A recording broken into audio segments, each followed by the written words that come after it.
Wake that ass up. Early in the morning. The Breakfast Club. Morning, everybody. It's DJ NV, Jess Hilarious, Charlamagne the Guy. We are the Breakfast Club. Angela Rye, of course, is checking in with us, as always, and we got a special guest in the building, Secretary of Transportation, Pete Buttigieg. Welcome back. Thanks. Good to be back. Good morning. How are you, man? Morning. Happy Good. holidays, Glad to be by here. the way. Same to you. You gonna jump right in? Yeah, jump right in. Well, no, Let's jump right in. Secretary Pete, you are the Secretary of Transportation. What do you know about these manned SUV-sized drones flying over New Jersey? Scaring the hell out of us. John Kirby, the National Security Communications Advisor, said they were manned yesterday. What do you think of this? So, I mean, we're helping law enforcement work through it all, mainly a Homeland Security issue. Our job is to make sure that any restricted airspace, nothing comes in there that shouldn't be there. That includes airspace over an airport. Sometimes another area could be restricted because it's sensitive. For example, that's close to the Trump Golf Club. There's temporary flight restrictions there. Bigger picture is we're going to have more and more drones. Obviously, if it's manned, that's different. But we're going to have more and more things entering the airspace. We got to work to make sure that's safe. This is not a world where anything flying is either an airplane or a helicopter. The drones are getting bigger. Look, it can be a good thing to have these resources to deliver, for example, in a really hard to reach area, you can make deliveries. But we're talking about potentially millions of these coming into the airspace. And what we're trying to do especially on the FAA side, is coordinate all of that, make sure it's safe. But we But don't John know what Kirby it is, said though. they're manned. Like, whose mans is this? like, who are these people? Like, and why is it okay? And why wouldn't they inform the public beforehand? Yeah, so they know more than I do on the law enforcement side about the identity of the aircraft. But it is true. Sometimes you look up at something, you think it's one thing, turns out it's another. I think that's what they've been working through on the law enforcement side. One more quick. Donald Trump was on with Joe Rogan. They had a whole conversation about aliens, not the kind he wants to deport, actual extraterrestrials. Then Cliff High said 39 days after that interview, we were going to start having an alien invasion. Around December 3rd, that's when all of these SUV-sized drones, which I've even seen, started getting seen over Jersey. Is it an alien invasion? I mean, no disrespect to New Jersey when I say that I think it's very unlikely that an alien invasion would begin. Watch your mouth. We lived it. I know, but no. Nobody was coming to Jersey. I love New Jersey. I'm just saying, I don't think that's the kind of main point of entry that an extraterrestrial, unless there's something we don't know You don't about. think aliens want to tan and I may go to the just Jersey snorted. That was Shore or funny. something like that? It's wintertime. Oh, you're right. American Dream, they might go skiing. I They bet could- you did not think this how the interview was I would starting think today. I would go for someplace in the Pacific where there's no inhabited space for a couple of 100 miles, so that I could kind of get my bearings before I go anywhere anyone's going to see me. Right? What if they're intelligent life? Well, you still want to take your time, kind of set up shop a little bit. What if they've been watching us for years already? Yeah, maybe. I don't know. He You has know something, anxiety. Secretary He's Pete. making my anxiety. Secretary Pete knows something. Maybe they want to take out the You're the Giants Secretary of 'cause- Transportation. If there's SUV-sized anything flying in the sky, you know about it. There's like millions of things in the national airspace, right? So we do have a big board at the USDOT, which has the dots kind of show you the tracking of commercial aircraft. But no, I don't necessarily know all that. Okay. Well, how are you feeling? I'm sorry to start like that. How are you feeling? How is everything? You know, it's an interesting time. Mm-hmm. I mean, work-wise, what we're focused on is we have more grants we're working to get out the door to make sure we take the funding that's in the president's infrastructure package and assign it to projects that are going to make a difference. Mm-hmm. So we have more announcements coming on that. And then the things we've already announced, it could take years to go from a press release saying, congratulations, we're going to work on the, let's say, the Hudson River Tunnel, and it actually happening. So we're trying to move that along. We're trying to finalize a lot of policies we set into motion. We just did one a few days ago on airlines, again, how airlines treat people and what kind of compensation you ought to get. That was launching a policy. We're also finalizing some policies that we launched a while ago. So we're busy. We're going to stay busy for the next 38 days that we have in these jobs. And we got to talk about the election. How do you feel after the election? What do you think could have been done to make sure that the Democrats would have got a win? Look, it's tough, and I got to be careful how I talk about it because I'm here as a federal official, so I can't totally get into campaigns and parties. But I'll say this. I think all politics and all policy is about everyday life. And if people don't feel that that's what we're talking about, then they lose touch with what we have to say. And I think we have a responsibility. I try to do all of our policy making in terms of everyday life, whether we're doing a $1 billion project, how's it going to make your commute better, or whether we're doing a regulation, how's it going to make your life safer? But we have to communicate about that too, and that gets harder and harder with the noise machine and the culture wars. And I think a lot of folks aren't following kind of mainstream media to get their news anyway. It's just getting tougher and tougher to have that conversation. I still believe, at risk of sounding naive, I still believe that if you do the right thing in time, you get credit for it. I saw that happen with Obamacare, the Affordable Care Act, where the first time I was running for office in 2010, we got destroyed over that issue. By 2018, it was a winning issue, and even Donald Trump and a Republican Congress couldn't tear it down because the American people understood that it was helping them. I think there's a lot of things like that we're doing right now, but the simple truth is most of the stuff with infrastructure, most of the stuff we launched in the first half of this decade is going to deliver most of its benefits in the second half of this decade. That's when they cut the ribbon on the bridge that we fixed, or opened the airport terminal that we funded, or people realize that something like the refund policy we're doing on airlines is working for them. All these EV factories I've toured, many of which, by the way, are in red states: Indiana, Kentucky, Kansas. Most of those, when I've toured them, they've been construction sites. And they're already creating all these jobs in the building trades to build them, but the manufacturing jobs in them, they're coming online in like 2025, 2026, 2027. So we're in this stage where you're not always getting credit for good work. I want to ask one question before you jump in, Angela. What is your thoughts on electric cars? A lot of people feel that the electric vehicles are just as bad as the gas vehicles, with the batteries, with the things to get rid of them, dispose of them. A lot of people are not sold on them, and a lot of manufacturers, people are not necessarily wanting to buy them. They're all on lots, can't sell them. There's huge discounts. And I mean, New Jersey now has taxes on them. At first, that was a good thing that you didn't. If you bought an electric vehicle, you wouldn't be taxed. But now they're starting to tax it. So, what are your thoughts on electric vehicles and the public's view on them? So, I still think it's the future, and I would point out, even with ups and downs in the market, every year more people in America choose to buy them than the year before. So it is growing. But look, it's not for everybody, and we never said it would be for everybody right away. Our goal is by the end of the decade, it's about half and half. If everybody got an electric vehicle tomorrow, America wouldn't be ready. We don't have the chargers, we don't have the grid. Infrastructure, and which is why we're trying to build it. Another thing that we launched in the first half of this decade that'll be coming online in the out years is all these chargers we're supporting. The first couple hundred are up now, but eventually thousands and thousands to join to get to that goal of 500,000. Right now, nationally, we're at 200,000. We're adding a bunch. Anyway, it's just not true environmentally that it's the same. Oh, it's not? Okay. No, break that down, because a lot of people feel like it's just the same, or it's worse. Look, the thing that's screwing us up day by day in this country is climate change, and that is happening because of carbon pollution. And EVs are one of the ways that we can cut that, because they don't spit out carbon pollution. Are there issues with the materials that go in the batteries? Absolutely. But one really important thing to remember is that material can be reused. You can recycle the batteries, which will become more and more relevant as you have more old cars. Right now, there's not a lot of end-of-life EVs, right? But there will be. And then the next generation of EVs, those batteries can be made with them. Any manufactured product, there's environmental issues associated with manufacturing them. I don't mean to wave that away. But handling that compared to handling a climate situation that is almost certainly part of why things like Hurricane Helene and Milton are worse than before, why we're getting heat waves in the Pacific Northwest that aren't even supposed to be statistically possible, why one of our big projects is dealing with the damage of Superstorm Sandy here. That is happening now. That is not theoretical. That is real. And EVs aren't the answer to all of it, but they're helping. And the thing I care about just as much as that is the job growth. I was back in South Bend, where I grew up, where I served as mayor, about a week ago. When I was mayor, they were telling us that manufacturing was done. We're going to make things in this country anymore. Definitely, if you were in a union like the electrical workers, they told you, you might as well give up. Few people a year get into an apprenticeship program. I was there now.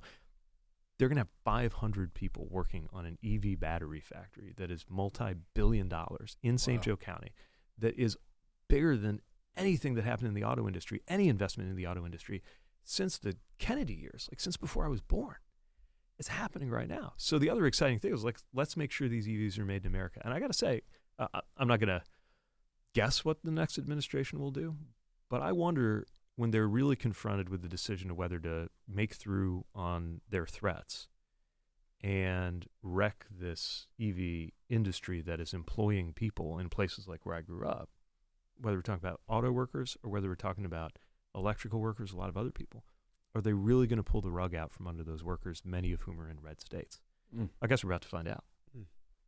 You know, I'm not going to have you violate the Hatch Act, but I think one of the things that has been up for discussion is what's going to happen with the Democratic Party. You're, of course, a part of the Democratic administration. And recently I was asked who would be a good DNC chair. And you might not like this, but I thought of you. There are a lot of people who are jockeying for this position who the country's never heard of. But you had a really phenomenal moment during this campaign cycle debating undecided voters. The video went viral. You're able to communicate in tough places. You come here, you go on Fox. You're able to communicate the messages in ways that I think a lot of the Democratic Party avoids. Can you talk about whether or not that's something that you would be interested in, and if not, who you think would be good?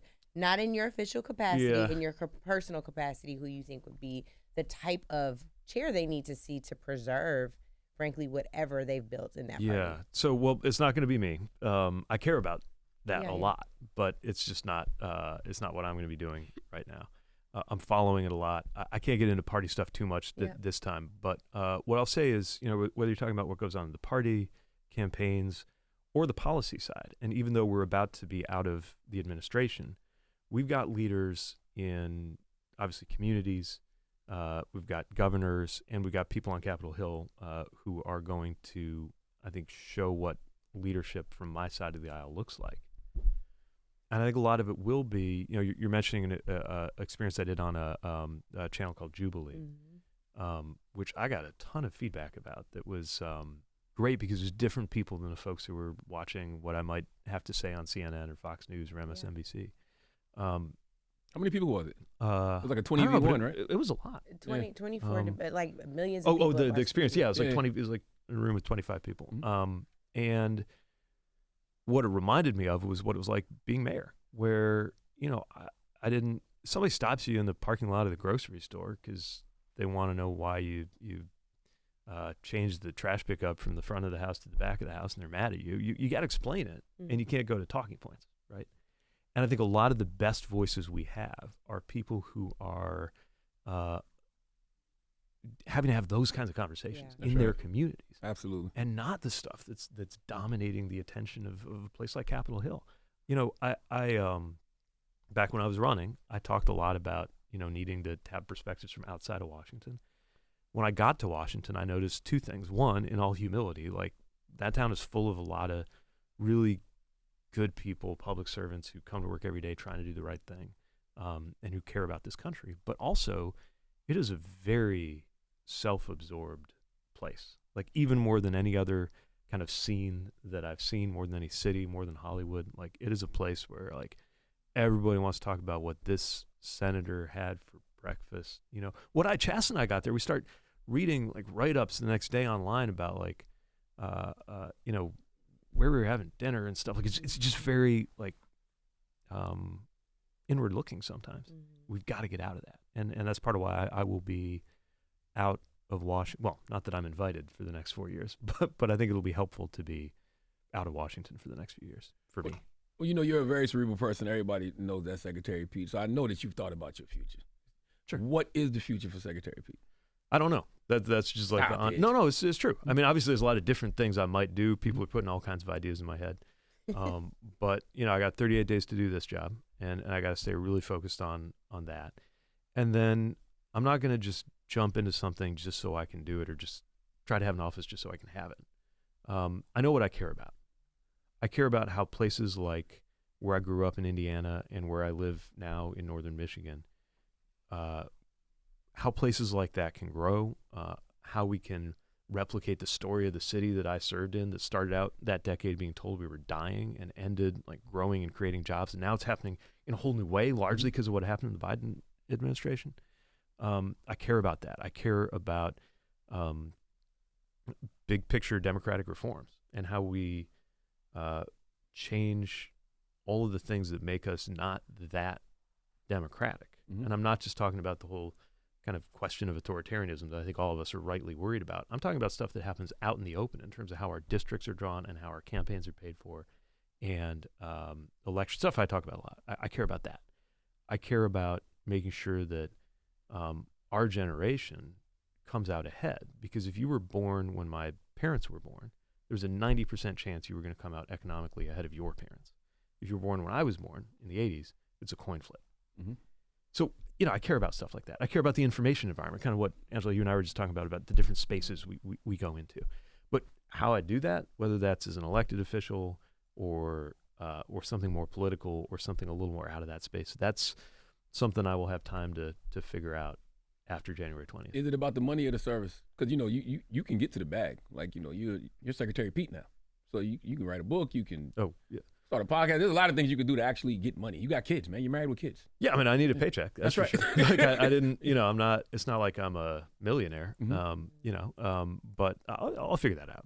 That'll be okay. Justin has also reminded me that we go get some need goddamn money. We need to obviously have a living and take care of our kids, and also Justin, we're like any working couple. Like he, I talked to him on the way to the studio here. Like he is solo wrangling 2 3-year-olds, getting them to school in the middle of a snowstorm, and I just have some catching up to do there in terms of doing my like part. get your ass back. I need some help. Well, yeah, which is totally fair, right? And he's been great, but so I'm going to be a little more focused on that. Plus, our kids, our twins, they're boy and a girl, are twins. They're 3. They're old enough to not just to notice, but like to care when I'm gone. So I'm looking forward to some period of time when I'm closer to home, able to think. But before we do any of that, like we got 38 days of real work to do, because every day we're here, we're going to wish we had it back later on to get more done, to get more dollars out the door, to get more good policies done. So we're pushing hard. I do have to ask about congestion pricing. I mean, you talked about New York and the tunnel that they're building. But they're saying this congestion pricing in New York City could be the guinea pig for the country, for different cities of people driving in. A lot of people are against it, right? It's with groceries expensive, gas expensive, everything expensive, right? Everything is high. Yeah. This is just going to be another thing that, citizens, Americans have to pay. What's your thoughts on that? Because it's going to hurt a lot of people. So the bottom line is I've got this sounds like a cop-out, but it's only because federally it's very important to respect that this is a local decision. So from a federal perspective, they've done everything they need to do. We went through a process of, I think, more than 20,000 pages of verification to evaluate whether it's met its legal requirements, and it has. Now it's still up to the city, the state, the region to decide if they want to do something. But like from a Department of Transportation perspective, they've demonstrated that to the satisfaction of our department. I know that sounds like a bureaucratic answer, but part of why I'm answering that way is because I respect the fact that that's a local decision. What I will say is there's a handful of places that have done it, but in other places around the world, London, Singapore, Stockholm. The usual pattern has been that people, there's a lot of controversy about it beforehand. People in the end have preferred to have it after the fact once they're used to it. But every city's different. I had some questions around, you're just thinking of legacy and how things are being left. There's a lot of folks who have come in as Secretary of Department of Transportation, and one thing that has remained pretty stagnant is the utilization of DBE, so the disadvantaged business enterprises. I'm from Washington State, and there was a disparity study done this year looking at all of these numbers. And I think the one time you met my dad, like he ran up on you, was like, hey, Secretary Pete, and he had questions about this. He's dedicated his life to this, so it's something that we're really passionate about. But when you look at how the Federal Highway Administration funds contracts, only 1% of those contracts are going to Black-owned firms. The Federal Transit Authority, it's 1.0, and then state-funded contracts is 0.2%. And it doesn't matter if it's a Democratic governor or a Republican governor. This is something that's remained pretty stagnant. I'm eager to know, what you all have done, what you all plan to do. I know that there's a civil rights lead on this, but this has not changed much. And it's tragic. I'm terrified about what's going to happen because as soon as Donald Trump was elected, Walmart, Starbucks, everybody's saying, to hell with DEI. We can't afford to do that or be in those positions as Black folks. Yeah. Right. No, this is really important. If you look at, for example, the black middle class in Atlanta, part of how that was built was because the mayor at the time that the airport was going up insisted that black-owned businesses had a shot at the work that was going on, and they did, and whole companies grew out of that. That's right. I've been there, talked to second-generation people who are now leading those construction companies and working on new work at the airport where their parents had worked on the original round. So I've seen the opportunity it can create. Here's what we've done. We've boosted our goal for the dollars that directly are contracted by our department. We had a over 20% goal on SDBs, small disadvantaged businesses, and we beat it. So we've been able to generate, I think we're now in the billions in terms of doing better than before. But a lot of those statistics that you've found show how when the federal dollars go out to the states or they go out to the communities, those states and communities may not have the same level of commitment to making sure that there's that DBE participation. We have been able to do a lot of things to encourage that, including updating the entire rule, the whole regulatory framework for DBEs. We immediately got sued, and right now there's an injunction that's affecting in certain jurisdictions how much we can pursue that work. By the way, they've done this for other departments too. They went after the Small Business Administration's program. They went after the MBDA, which is part of Commerce. We think that we know that we're on good legal ground, but we're going to have to fight for it, and we're going to stay committed. But to some of the numbers you were mentioning, a lot of this does happen closer to home, right? And so we've got to set a tone that says, wait a minute, it's important to create these opportunities locally. By the way, there's the business side, but also the labor side. I've seen some labor unions and locals that are doing it right, and you see people who just would not have had a chance to get these good paying jobs in the building trades. And there are things that can be done to help make sure they get a shot, including making sure there's more apprenticeships so you can earn while you learn, so you don't have to have money to take time off to be in the apprenticeship program. For a lot of working women, working parents in general, but definitely for working women, it's important to have childcare set up. In Pittsburgh, they set up a childcare center at the construction site of the airport terminal that they're doing. And it means that more people who just would never have had a chance to be part of that are part of that. So we're being intentional about it. But look, the next administration has not shown any signs of being enthusiastic about this. We're still defending what we've done in court, and I would say we've done a lot, but we got a long way to go. And what that says to me is there is going to have to be a lot at the state and local level to keep the momentum up. Yeah. Somebody in the upcoming administration is going to take credit for something you implemented. Mm-hmm. So what is it we will see from them that's actually you? So there's 66,000 projects we got started. If I went to 3 projects a day for the rest of my life, I would not live long enough to see them all. Thousands of them are complete, but most of them aren't. These things take years. Mm-hmm. So, when you look at, there's these big signature projects. The Hudson River Tunnel. That might be the biggest project east of the Mississippi in our lifetimes. How long is that going to take? Very long time. And how much money is that costing? We're $16 billion into it. Jesus. So it won't even be this. You won't even see that in this administration. No. Okay. No. But some things will be underway. Are underway now. Will be done sooner. The Portal North Bridge, which is another key bridge. It all comes back to New Jersey.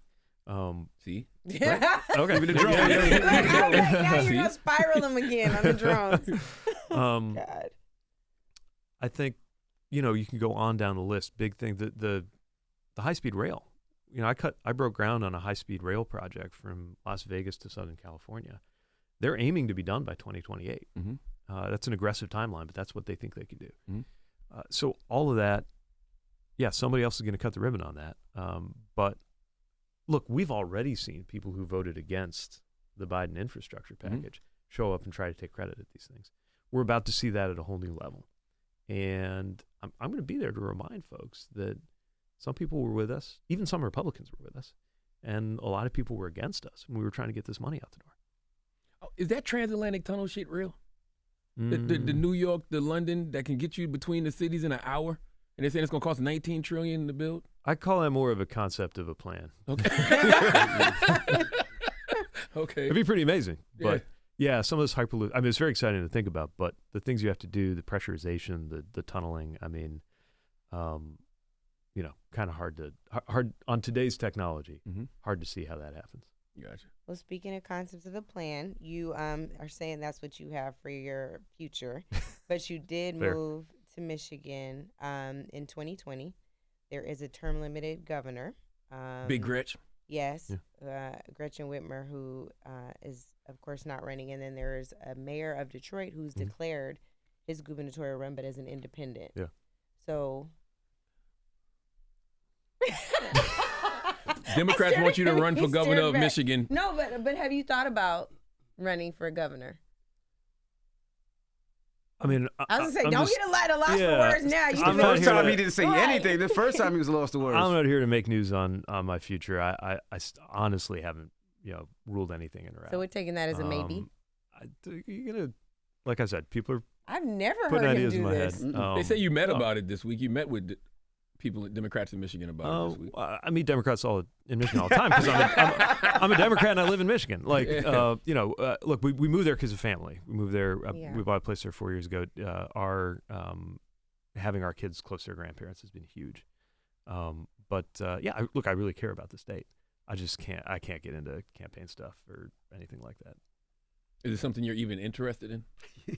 You're just gonna keep Not asking saying us you, 18 not saying different you ways. would do Like, it, but has it crossed your mind like, hey, being governor of Michigan would be cool? Look, I care about the place a lot, Yeah. and I told you earlier some of the other things I care about. There's a lot of ways to work on that. You can work on that in office. You can work on that out of office. I'm not trying to be cagey. I just I don't know, and I want to know. I want to have a lot more of my mind made up before I go around talking about stuff like that on the radio. The man tell you say need a job. if you thought about it. And I think the most important thing is, if you, just in case you missed it, you're very public servant-ish. And so even though you're like, oh, I could do this thing politically and the other thing, you're good at this. Like, this is something that you're good at. Absolutely.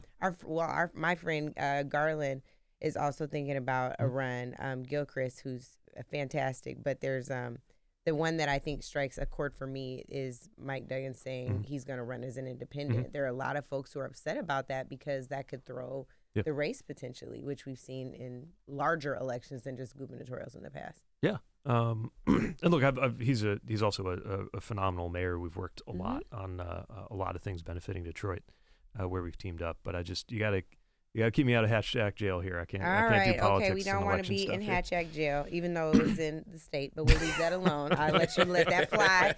I'll pretend like I'm not a lawyer for that one, Secretary Pete. But I will ask you, so you talked about 38 days left. It's not just 38 days left for you. There's also 38 days left for President Biden. Are there things that you have before the president that you really want to have happen for transportation? Are there other things that you think this administration really needs to get done before Armageddon? Yeah, he just asked me for an update. We've been writing up some of the latest on what we think we can get out the door. There are a number of grant programs and projects we think we can make happen. Potentially still hundreds of projects we can announce before January 20th. And anything we can do, we have to do it right. We can't do it half-assed just to get it out the door. So we have to make sure we're picking the right projects. We're being responsible with the money. But yeah, I think we can do a lot more. And again, there's some policies we can still finalize, just as we have been doing on everything from worker protection. And it's amazing how long it takes to get a federal regulation finalized. Yeah. And I understand why. A lot of it is that everybody has to have their say. There's procedural requirements that you have to go through, and a human being has to read every comment, even when there's thousands of comments. So we have to do it right, but we're working on things to keep up the record we've had of protecting consumers, protecting workers. But what I already know, even though we're not done, we will leave America's transportation systems better than we found them. Fewer people are dying on our roads. Long way to go, but fewer people are dying on our roads. I think we've made a lot of important advances on aviation safety. We've made major advances on passenger protection, your ability to get a refund or get your hotel covered or something else if you get stuck. Airlines are suing over that, by the way, too. We have to play some defense here, but we're doing that. Rail workers, when we came in, something like less than 10% of railroad workers could even get sick leave. And now that guarantee is available to over 90% of railroad workers. Supply chains, you remember the first year, they said Christmas was canceled, all the ships were backed up. We came in and encountered the biggest set of transportation problems to hit the country at once since 9/11. from airlines about to go out of business to supply chain. You couldn't get toilet paper, all that stuff. Trains. Every one of those has got better. I can't say any one of them is 100% fixed, but every one of them is better. And just as importantly, the trajectory is better. It used to be when we talked about our roads, our bridges, the condition of our infrastructure. We knew that every year it was going to get worse because the backlog was growing faster than we could do the projects. That was the whole idea of the infrastructure. I call it the big deal. That was the whole idea of the big deal, was we're not just going to keep playing catch up. We're actually going to change the trajectory. But the nature of the satisfying part about our work is that for the next few years, I'll be able to look at things still being built and improved because of what we did and because of what President Biden did. But the unsatisfying part about it is the other side of the same coin. It's going to take a while. Well, I have one since you're talking generics around the grants. Is there any way that we can talk to the airlines about these ticket prices? Because they're surging. And that's crazy. They're crazy. Yeah. Atlanta used to be $200, $300. Now it's $600-$700 to fly to Atlanta. I'm going to throw one out that might get y'all in trouble. I don't know if they're a sponsor. American. American Airlines tickets are like $1,000 more than everybody else's right now. What were you what route are you talking about?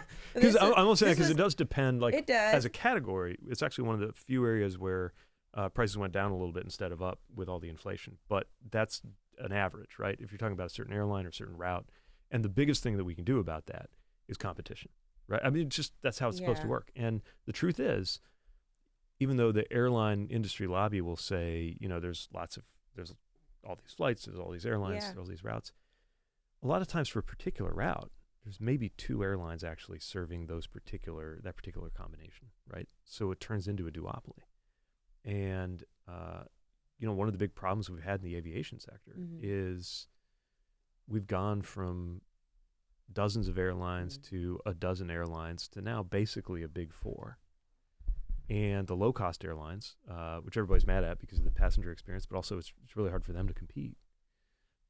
It's why we intervened on the merger that was proposed with JetBlue, because having even fewer airlines means you have even fewer choices. Yeah. And it means it's less likely that you're going to get a good airfare. Well, the one that I'm thinking about, I'm based in Seattle. The one that I'm thinking about mostly is Seattle to JFK. And American has a partnership with Alaska Airlines. Alaska Airlines, that same flight will be $1,000 less than American. I don't understand that. Oh, that's interesting. It's very weird. Yeah. So something to look at between these 38 days. I will but it's to your point. It's New York to Atlanta. It's LA to Atlanta. It's very expensive. Yeah. Florida flights, almost $3,000. I saw you say Trump can't get rid of the new airline refund rules, though. You said it's the law of the land. Right, that's right. It got put into the FAA bill. So it would take an act of Congress to get ready to try to get rid of the automatic refunds. And I would love to be there if anybody in Congress tries to get rid of that, because that's really important. And the whole idea there was that not just that you can get a refund, but you can get a refund without having to ask. Because what was happening was it was on the books that you could get a refund in cancellation or some of these situations. But you had to ask for it, you had to fight for it. Sometimes an airline would say, well, we'll give you 5,000 miles, and that sounds pretty good, but if you actually do the math, that's worth like maybe $50, and you're entitled to hundreds. So just saying, okay, if you want something different, like if you tell the airline, don't give me the money back, I'd rather take a rebooking, or don't give me the money back, I'd rather take your miles. Fine, great. But you have to choose, it's opt out rather than opt in. And if you don't say anything, you just get your money. I think it's common sense. I think it's good policy. And I'm really glad that Congress backed us up on that. And that, some of the other things they could undo, but that they couldn't undo unless Congress went along with it. I know you got to go. I don't know if you have more questions. I got one more question, because one thing I always give you credit for is you are not afraid to show up to speak to people who you may not agree with, and you always come speak to people, regardless of whether it's campaign season or not. So we always appreciate that. But to me, that's something you can't teach. Like, that has to be in you. So where does that come from? Why aren't you afraid to show up in spaces a lot of Democrats don't? I think it comes from growing up in a place where lots of people, including people I really like, don't agree with me. But we're friends, and we just talk about it. And I think you get advised and counseled not to take any risks when you get into a job like mine, for very understandable reasons, right? Because anything you say gets picked apart. But if you pay too much attention to that, nothing you say, you don't say anything interesting, you're not talking like you're talking to somebody you actually know, And people feel that. They smell that. And I think younger people especially feel that and smell that. And so I think it's probably just because of how I came up. Any last ones? You good? I'm good. I asked about my plane tickets. I'm like, if I can't get anything else out of the 38 days, I mean, I want a pardon for Marilyn Mosby as well. We'd love to have your support on that. But yeah, I just would like for things to feel fair. Okay. Especially now since Donald Trump said, oh, it's going to be hard to increase the price of groceries. So let's find out. You did say something. So playing it safe is over, I think, for politicians. Do you think that? Yeah, I mean, it doesn't mean you jump on a political landmine every time you see one. But, do those exist anymore? Yeah, I think so. I mean, you still get in big trouble for saying this or that, or I don't know. But to me, it's okay as long as if you're in a controversy because of something you actually did or said or believed, and it's controversial, versus like you put a foot wrong or you phrase something the wrong way or somebody twisted what you had to say. I always wanted to be held accountable based on results. This is part of why I got especially fired up during Helene about the Hurricane Helene about the misinformation that was going on, because it's one thing to have a back and forth over something that's actually happening. And it's another if people aren't even looking at the same reality.